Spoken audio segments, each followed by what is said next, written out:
mu nekkoon suñu musique du jour ñu àndoon ci ak Adiouza ci voilà bon temps yi moom su may wax rétro damay daal di xaw a bon nuancé tuuti balaa kii naan ma 2008 la ak yàggul ak fekkee naa ko amoon nga ci tubéy yi Wily.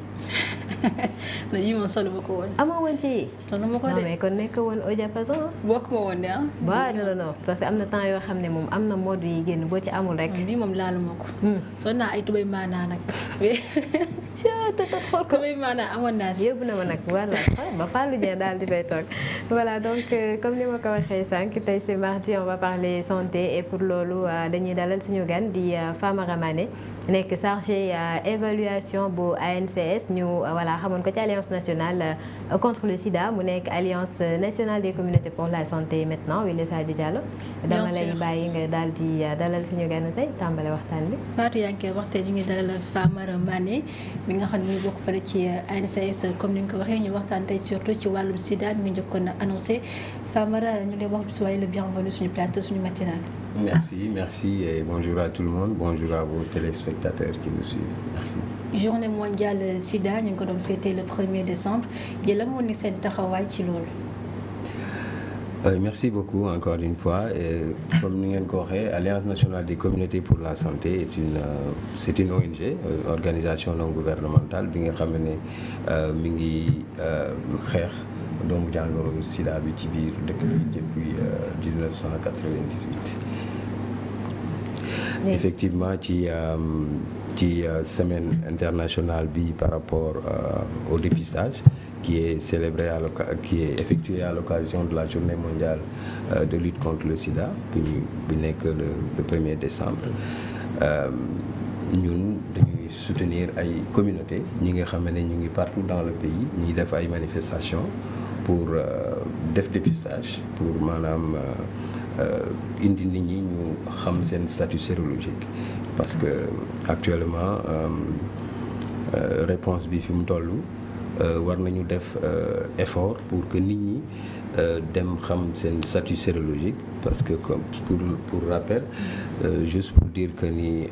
suñu réew mi dafa am épidémie bi ñu naan épidémie de type concentré te bu ñu ko xoolee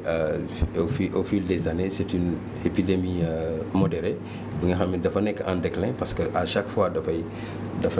baisser ci population générale. am ngeen ay chiffres jamono ji ci limu doomu aadama biy dund ak feebar sida fii Sénégal. waaw ci d'après dernière analyse de situation bi am en 2021 actuellement en fait en 2022 muy génnee ay statistiques yu 2021 yi nous sommes on a estimé le nombre de personnes vivant avec le VIH au Sénégal à 40 277 personnes. voilà ñoom ñoo war a am doomu jàngoro sida bi waaye ba léegi ñoom ñëpp xamaguñu seen statut sérologique gaa jege nañ lool nombre boobu parce que nous sommes à plus de 39 000 personnes qui sont dépistées mais ba léegi il faut qu'on arrive à 40 277 personnes dépistées. léegi ci sensibilisation wax nga ko léegi. est-ce que tamit ñi ngeen di ñaax pour ñu dem defi li nga xamante ni mooy test bi. est-ce que souvent dañuy gis ci population bi du ñu xaw a réticent parce que peut-être mën nañ jàpp bu ñu demee ñu wax leen ni am nañ jàngoro bi nga xamante ni mooy sida est-ce que loolu duñu jàpp ni peut-être day yàq seen vie et tout. waaw effectivement dina am ñu am crainte boobu waaye fu mu toll nii science bi avancé na avancement ba nga xam ne te ñu ngi koy dugal suñuy communication pour wan nit ñi ne nga xam say statut sérologique booy dund ak doomu jàngoro ji loolu moo gën nga bañ koo xam parce que boo ko xamee daañu la def sous ARV maanaam daañu la jox ay doomu ay garab yi nga xam ne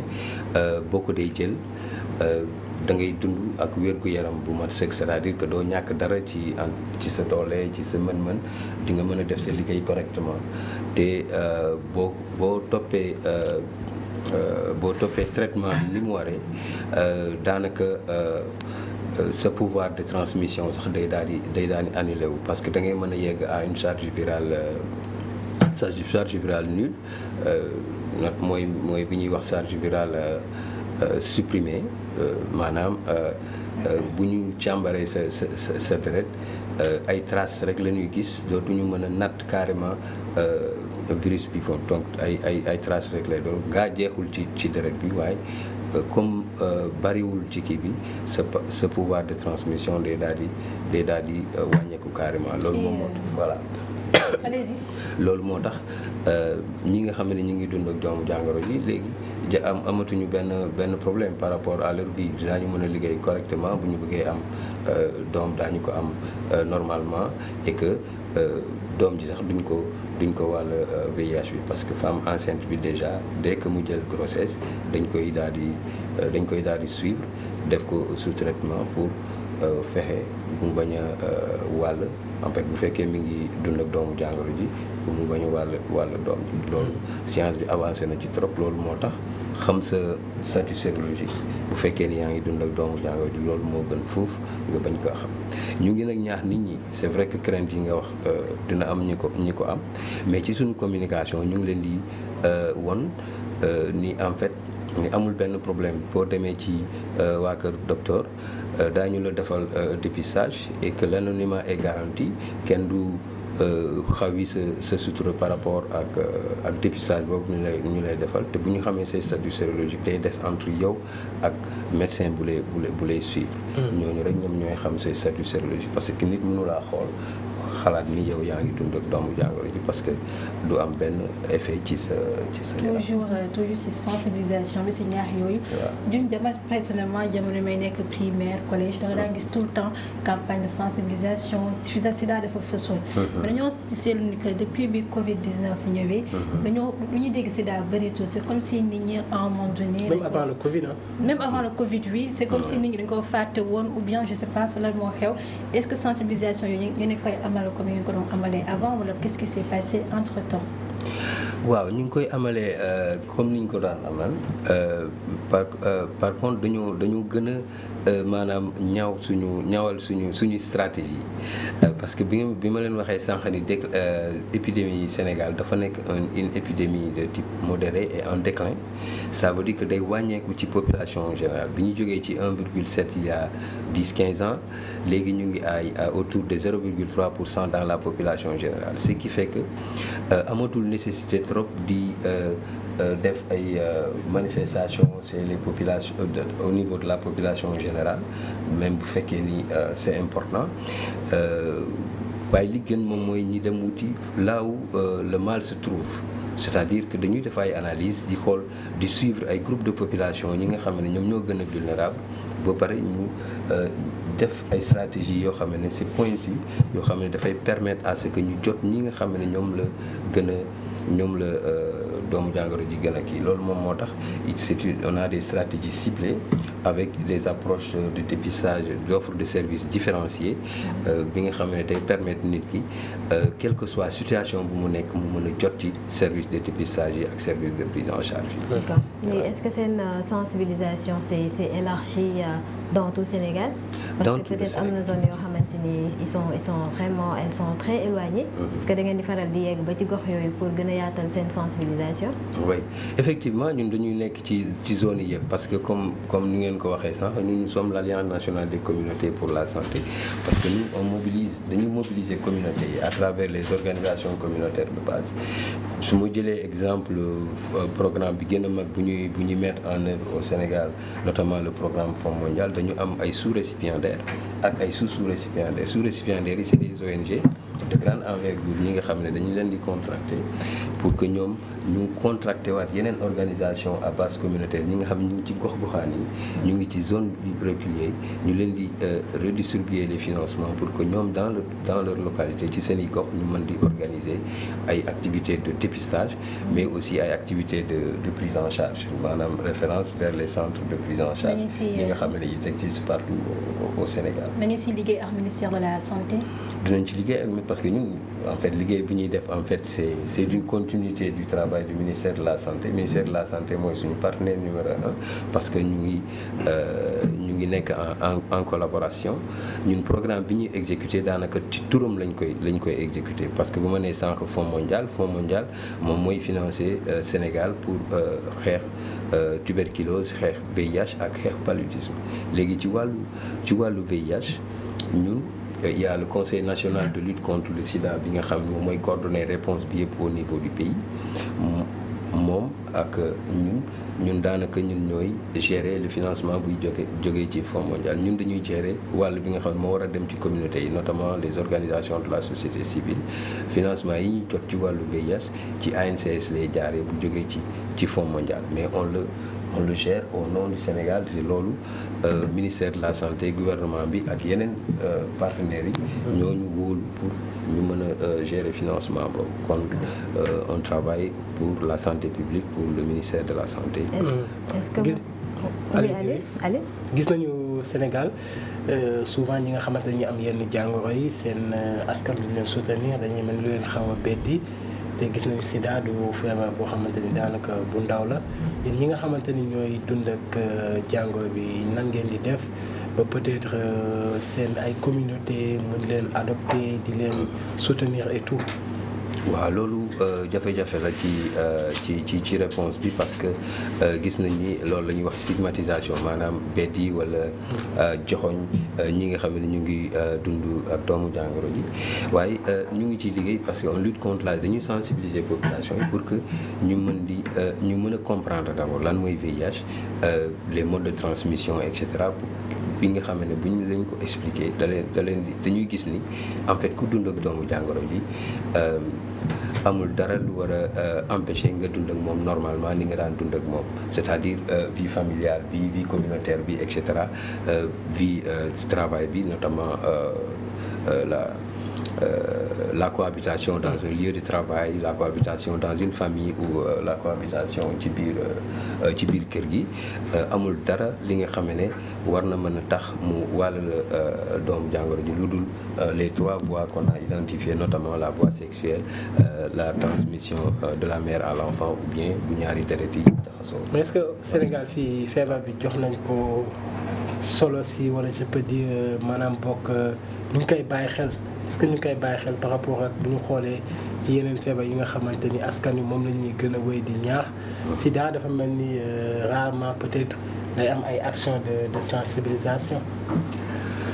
Bon, ça, on peut l'apprécier. Bon, moi, je dirais pas rarement parce que man, chaque jour, tu l'as lié. Est-ce que c'est médiatisé dans ce cas? Oui, effectivement, c'est médiatisé parce que am na ay canaux yu bari. Wala Covid bi moo ñëw daal di. waaw Covid bi bokk na ci lépp. Covid bi bi mu ñëwee dañ ko intégré pour mu bañ a yàq liggéey bi nga xam ne doon nañ ko def bu yàgg ci wàllu VIH sida parce que xam nga Covid bi dafa ñëw avec des mesures yi nga xam ne tax na nit ñi di bañ a laalante et cetera nit ñi bañ di déplacé wu. loolu tax na par exemple ñi nga xam ne war nañ jot ci seen garab dañuy xaw a ragal dem ci waa kër docteur yi parce que en fait bañ a contracter mais développé nañu ay stratégie d'adaptation yi nga xam ne dafa permettre à ce que suñu médiateur mooy suñu agent yi nga xam ne ñu ngi ci terrain bi ñuy mën di jël ay garab di leen ko yëbbul pour ñoom bu ñu ragalee ñëw déplacé wu. donc suñu stratégie yëpp dañ ko adapté fi nga xam ne dañ daan regrouper plusieurs personnes dañ ko wàññi def ko en petit groupe yi nga xam ne ñooñu la ñuy kii pour ne pas rassembler beaucoup de gens dans le kii donc on s'est adapté à la situation mais taxul ñu arrêté d'ailleurs loolu moom moo tax ba amul conséquence ci développement virus bi ci biir dëkk bi mais ñu ngi sur tous les fronts parce que bu ñu xoolee ci par exemple ci communauté yi maa ngi la koy wax sànq ni organisation communautaire de base yi dans leur communauté dañuy def ay activités yi nga xam ne dañ leen di soutenir pour ñu def ko mais dañuy liggéey aussi ak les radios communautaires dans les différentes localités ñi nga xam ne dañuy relayer information yi di def ay émissions avec les populations pour que ñu mën di rester vigilants dans le cadre de la prévention et on distribue du matériel de prévention yi nga xam ne day permettre à ce que nit ñi mën di aar seen bopp ci doomu jàngoro yi. Par rapport ak les médicaments je dirais antirétroviraux yi. Est-ce que voilà y en a assez quand même pour que ñëpp ñi nga xamante ni soxla nañ ko à tout moment dinañ ko mën a am rupture aussi est-ce que ñi nga xamante ni ñooy patients yi yéen a ngi gis voilà un certain respect boo xam ne accordé nañ ko voilà seen traitement. Oui, ARV yi moom y en a dans tous les sites de prise en charge et partout dans le pays et c'est gratuit. et c'est gratuit bu fekkee ne yaa ngi dund ak doomu jàngoro yi centre de prise en charge boo dem bu ñu lay jël en charge di nga am ARV ni mu waree te comme ni ma ko waxee doo ci fay dara et puis les cas de rupture sont rares même bu fekkee ni day am souvent day nekk ci ay bu ñuy transférer d'un lieu à un autre wala ñu nekk ci benn région mu am ay lënt yi acheminé ko ci benn kii mais globalement on a suffisamment et à temps réel les ARV yi nga xam ne ñu ngi disponible partout dans le pays. Le respect du traitement aussi. Le respect am ñoo xam ne dañuy traité wu di faju comme cela se doit. benn moment ñu arrêté wala ñu bàyyi wala peut-être doo leen mën a recenser ci pour mën a suivre seen traitement comme cela se doit. waaw ñu ngi leen di suivre ñu ngi def parce que en dehors des activités de prévention yi ñuy def ñi nga xam ne ñu ngi dund ak doomu jàngoro te ñu ngi leen di jël en charge am na ay activités particulières yu ñu leen di defal pour que ñu mën a rester dans le traitement maanaam ñu retenir leen au niveau du traitement parce que ñun loolu moom moo ñu arrangé may rappeler ni xeex bi ci ñetti niveau lañ koy def dañuy fexe ba ñi nga xam ne ñu ngi dund ak doomu jàngoro te ñu estimer ko ci population générale bi ma wax la ko sànq pour que ñooñu xam seen statut sérologique mais ñi nga xam ne aussi dépisté lañ leen ba pare on se bat pour que ñoom ñëpp ñu nekk sous traitement et que ñi nekk sous traitement on se bat pour que ñu nekk ñu retenir leen sous traitement pour que ñu arriver à une suppression de la charge virale maanaam seen charge virale bi daal di annulé wu complètement pour que ñu mën a bañ ko mën a wàll ñeneen mais bien sûr dañuy continuer toujours di rester sous traitement. Alors, continuer. Oui, même bu fekkee ni dina am quelquefois ñi nga xam ne pour des raisons personnelles ou des raisons de déplacement dinañ bañ a jënd seen garab mais dañu leen di rechercher ku absenté un mois ci sa centre de prise en charge te gisuñu la ñi lay jël en charge yor nañ say contact am na fu ñu la mën a gisee dañuy woote te bu jaree dañ lay seeti moom la ñuy wax recherche de perdu de vue après dañ lay seeti booy absenté rek ci plus de 2 rendez-vous rek ñu commencé la dem seeti commencé la dem seeti pour xam lan moo tere nga ñëw et cetera te am nañu dispositif moo ko doon wax sànq mooy les médiateurs c'est du personnel communautaire bi nga xam ne ñoom dañ leen installé ci centre de prise en charge yi ñi nga xam ne ñoom ils sont en contact avec toutes les personnes qui sont prises en charge ci centre de prise en charge yooyu su fekkee ni gis nañ ku ñëwul daañu la seeti bu fekkee ni da nga am lu la gàllankoor su fekkee ni loolu mën a tax na ba doo mën a ñëw ñu andil la say garab ñooñu la ñuy wax suñu ay médiateurs ANCS moo leen recruter former leen ba pare mettre leen à la disposition des centres de prise en charge moo tax structure de centre public yi nga dem yëpp da nga leen fekk mais pour yokk ci loolu ñu ngi sax léegi di promouvoir ñi nga xam ne li nga xam ne ñu ngi koy woowee clinique communautaire maanaam ay clinique la yi nga xam ne ñun suñu bopp ñoo koy installé ba pare intégré ci ay services yu bari yi nga xam ne doomu aadama bi dina ko soxla pour que ñi nga xam ne mënuñoo dem ci centre public yi ñu mën di ñëw foofu. clinique communautaire yi commencé nañ ko installé nañ ci ñett déjà benn à Kaolack benn à Sédhiou ak benn à Louga ñi nga xam ne ñu ngi def liggéey bu mucc ayib ci wàllu. alors Famara man sama question la muy rebondir un peu si question Aliou. te bu ñuy xoolee société sénégalaise du muy doxee un exemple très simple soo demee marché ñi di bënn seen bakkan. wala ñi def piercing la plupart du temps des fois nit ki bu ne utiliser même je sais pas ce qu'ils utilisent là. même puso bi voilà même puso bi dañuy utiliser des fois aigu bi dañuy jël des fois même personne bi et cetera et xam nañu ci côté boobu noonu am na ay risques est-ce que ñoom yéen ngi di ñaax aussi ci côté boobu noonu. même chez le coiffeur. Voilà. même rasoir bi même ouais. est-ce qu'ils sont bien tondeuse informés bi la ñuy watee. des fois sax nga gis da ngay dagg te loolu jàng nañu à l'école. voilà yooyu yëpp war naka nettoyer mais gis nañu mesure d'hygiène yooyu. voilà ça souvent duñ ko daal di jël. effectivement mooy wàllante bi ci deret bi. ñu ngi leen di sensibiliser parce que dans nos programmes ay ma activités yi nga xam ne ñu ngi ko jëmale ci salon de coiffure yi wala ñuy fréquenter ay salon de coiffure notamment ñuy def piercing yi et cetera ñu ngi leen di sensibiliser pour wan leen ni par exemple c'est surtout sur la lame bi ngay utiliser pour wat nit ki benn lame boobu mënoo ko utiliser pour wat ci keneen même bu fekkee ni tondeuse bi c'est moins risqué parce que c'est un truc électrique boo xam ne dañ koy brancher pour di ci wat nit ñi et pour la plupart voilà dañ koy nettoyer et pour la plupart en fait ça ne fait pas saigner en fait le tondeuse lampe bi moom mooy souvent saigner loo nit ki wala aiguille bi nga xam ne ñu ngi koy utiliser pour des piercings boobu wala di ko jàmm mais même ñooñu ñëpp dañ leen di expliquer ni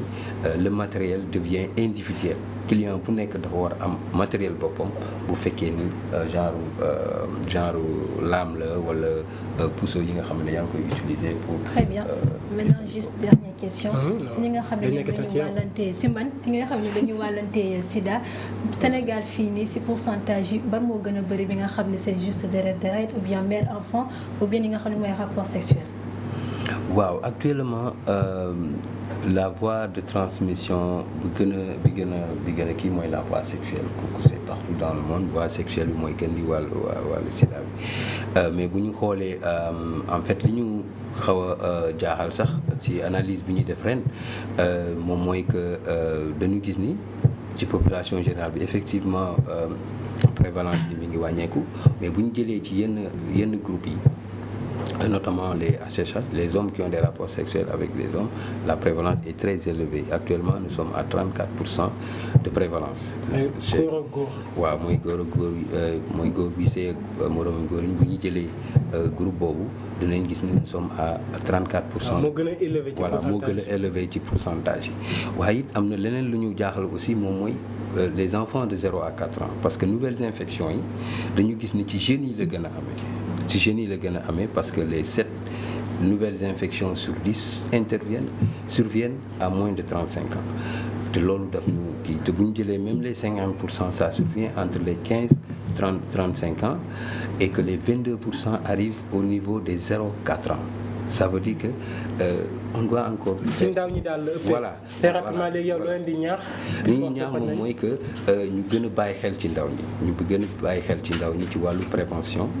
pour que ñu xam ni feebar baa ngi fi ba léegi gaa mi ngi wàññeeku mais mi ngi fi ba léegi donc dañu war a jël seen i matukaay pour que ñu bañ a contracter feebar bi. voilà bàyyi la nga tàggoo Chimane. waaw maa ngi leen di remercier bu baax di leen wan ni bon occasion bi c'est une opportunité pour nous pour que ñu communiquer ak nit ñi et defe naa ni du yem ci bi comme yéen a ngi wax ni suñu communication bi dafa xaw a faible defe naa ni yéen di ngeen bokk ci ñi nga xam ne dinañu gën a fexe daal ba communication bi law et puis plateau télévision souvent moom nit ñi dañuy gis su fekkee ni yéen a ngi dugal seen loxo ci communication boobu dina dimbali nit ñi ma di leen remercier encore une fois remercier seen téléspectateurs yi ñuy suivre yéen. merci beaucoup merci beaucoup Wile daal nga tàggoo. bien sûr Fatou ñu ngi remercier Famara Mané mi nga xam ne moo nekk chargé de suivi d'évaluation fële et recherche du moins fële ci alliance nationale des communautés pour la santé. nga xam ne suñu liggéey ci wàllum sida bu baax a baax di remercier Aliou et Fatou ak képp koo xam ne ñu doon seetaan suñu label TV maa ngi remercier Moussa jërë nga may pointer du doigt comme ça donc di leen jox rendez-vous encore suba inchallah Modou Ndour je t'ai pas oublié et merci à vous et voilà Fatou continue alors. merci à toi Aliou. oui di remercier docteur Mané di remercier mbokk yi ñu doon seetaan depuis 8 heures ba tey di leen jox dig daje ëllëg bu soobee suñu borom. voilà donc merci à vous deux merci à Famara Mané mi nekkoon suñu invité tey nekk voilà chargé suivi évaluation ak recherche ci ANCS donc ci explication yi leeral yi et tout xam naa du yàgg dinañ la dalalaat gën a yaatal parce qu'il y a tellement de choses à dire ci domaine boobu et Wile Sadio Diallo xam naa beneen mardi di nga dalal benn médecin ko xamante ni carrément day ñëw ci mode yi transmission bi comment ça se passe de manière beaucoup plus voilà scientifique ah dinañ ci gën a dellu si waat aussi di ñaax ñëpp rek ñu daal di favoriser dépistage bi c'est important et jeunes yi nga xamante ni ñoo bokk ci yenn mouvement yi tamit ñu daal di favoriser sensibilisation bi entre pairs entre ñeneen ñi nga xamante ni mën nañ leen informer donc merci téléspectateurs yi àndoon ak ñun depuis 8 heures ci suñu émission suñu matinale ci suñu Label TV bonne journée et restez connectés au programme de suñu Label TV donc dem incha allah ci beneen matinale yeneen invité yeneen thème d'ici là portez-vous très bien bonne journée